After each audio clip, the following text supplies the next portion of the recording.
Good morning students, कैसे हैं आप लोग। आज की क्लास में हम एक नया टॉपिक पढ़ने वाले हैं।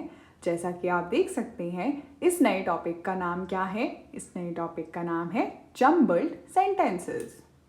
तो स्टूडेंट्स, जम्बल्ड सेंटेंसेस का मतलब क्या होता है, क्या आप में से किसी को पता है? अगर नहीं पता तो कोई बात नहीं, हम आगे जानेंगे। नीचे लिखे कुछ शब्दों को पढ़िए। Water slash get me slash Preet slash glass of. कुछ तो अजीब है इस सेंटेंस के बारे में, है ना? सोचिए सोचिए।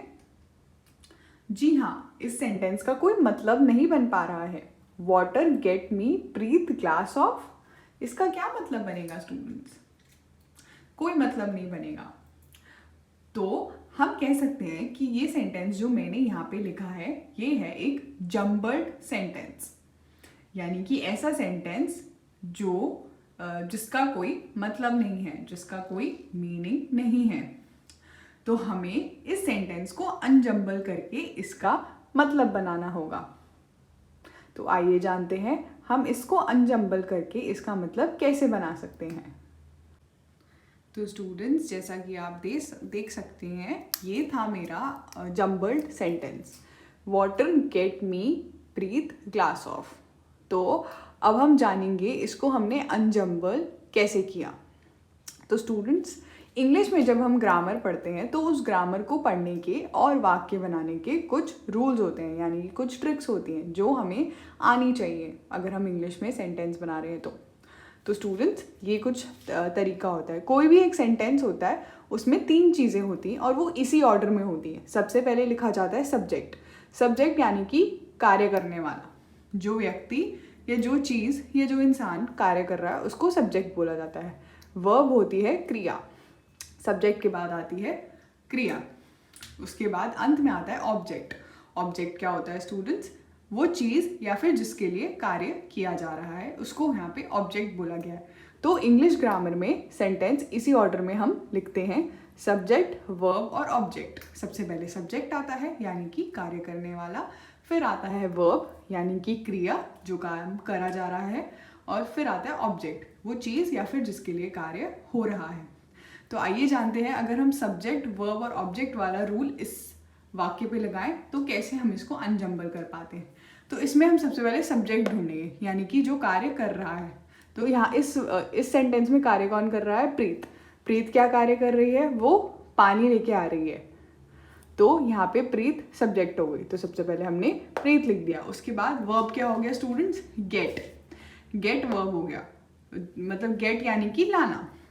तो लाना एक क्रिया हो गई, तो यहाँ पे हमने गेट लिख दिया। उसके बाद ऑब्जेक्ट क्या है? जिसके लिए कार्य हो रहा है, मी। मेरे लिए प्रीत पानी ला रही है, तो मी यहाँ पे ऑब्जेक्ट हो गया। तो उसके बाद मैंने मी लिख दिया। उसके बाद स्टूडेंट, वो ऑब्जेक्ट क्या है जो प्रीत ला रही है? वो है ग्लास ऑफ वाटर। तो अंत में मैंने लिख दिया ग्लास ऑफ वाटर। तो ये सेंटेंस क्या बन गया? Preet get me a glass of water. तो ऐसे हमने ये सेंटेंस को अनजम्बल किया। आइए आगे बढ़ते हैं और कुछ और उदाहरण देखते हैं।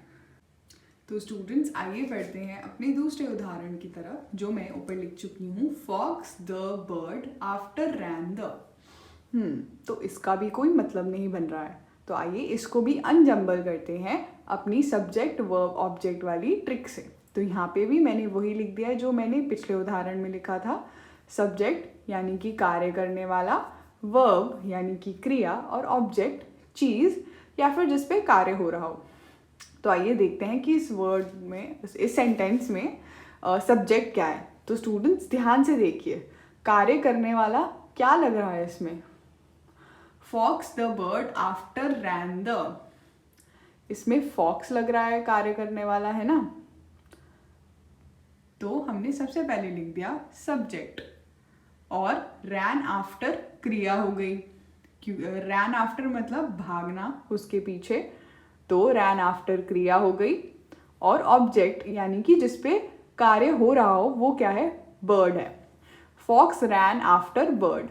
तो अब हमारे पास 2 द रह गए, उनको हम इनके आगे लगा देंगे। तो ये सेंटेंस हो जाएगा, the fox ran after the bird. तो ये था हमारा दूसरा उदाहरण। आइए बढ़ते हैं तीसरे और आखिरी उदाहरण की तरफ।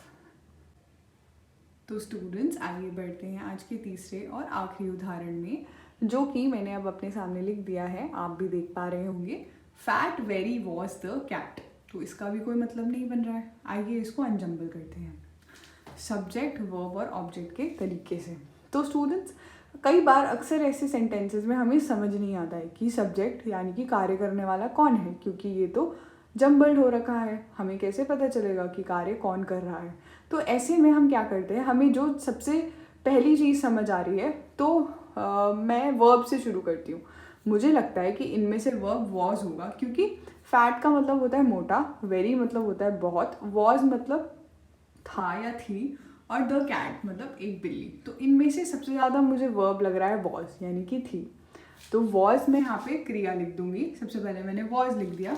अब मैं सब्जेक्ट लिख दूंगी द कैट, यानी कि कार्य करने वाला कौन है, अब है द कैट। और ऑब्जेक्ट कौन है, या जिस पे चीज़ हो रही है, फैट। फैट को यहाँ पे एक ऑब्जेक्ट माना गया है, तो the cat was very fat. तो ये हो गया अनजम्बल्ड सेंटेंस। तो जैसा कि आप देख सकते हैं, हमने आज की वीडियो में पढ़ा जम्बल्ड सेंटेंसेस। तो मैं उम्मीद करती हूँ आपको जम्बल्ड सेंटेंसेस समझ आ गए होंगे, और इनको अनजम्बल करना कैसे है ये भी आपको समझ आ गया होगा। अगर नहीं समझ आया तो इससे जुड़े मैं आपको 2-3 वीडियोस और भेजूंगी, उनको देख के आप और इस टॉपिक को अच्छे से समझ सकते हैं स्टूडेंट्स। अब हम मिलेंगे अगली वीडियो में। Bye bye, take care, stay safe.